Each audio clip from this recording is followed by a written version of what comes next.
भएको? ठिकै छ त प्रचण्डज्यू, तपाईले यो देशलाई गणतन्त्र ल्याइदिनु भयो।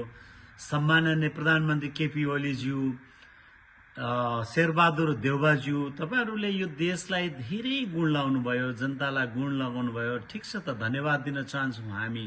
तर एकचोटि यसलाई अब पुनर्विचार गर्ने हो कि यो सेतो हात्ती भएको हो कि 59 जना राष्ट्रिय सभामा छन्, त्यसमा खाली चुनाव हारेका व्यक्तिहरूलाई र एउटा बुढेसकालको वृद्धहरूलाई जम्मा गर्ने एउटा थलो बनेको छ।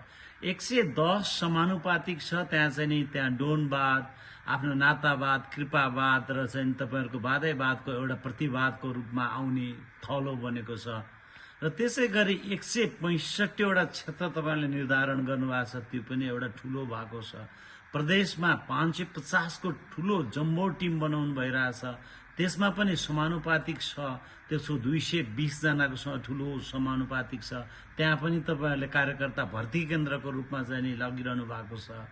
र यसरी समग्र 884 वटा जुन हामीले प्रतिनिधि सभा र यो चाहिँ सांसदको रूपमा चाहिँ लिएर आइरहेछौँ, राष्ट्रिय सभा, प्रतिनिधि सभा र चाहिँ प्रदेश सभा गरेर। अब यस्तो प्रविधिमा चाहिँ नि देशले, रेमिटान्सले चलिरहेको देश आर्थिक अवस्थै धान्न नसक्दाखेरि यो संघीयता हाम्रो लागि सेतो हात्ती भएको हो कि एकचोटि पुनर्विचार, पुनर्लेखन या पुनर्संरचना या केही न केही तपाईँहरूले विचार गर्ने हो कि भन्ने जनजनको आवाज छ। त्यसलाई एकचोटि मनन गर्नु होला। नेपाल आमाको जय होस्।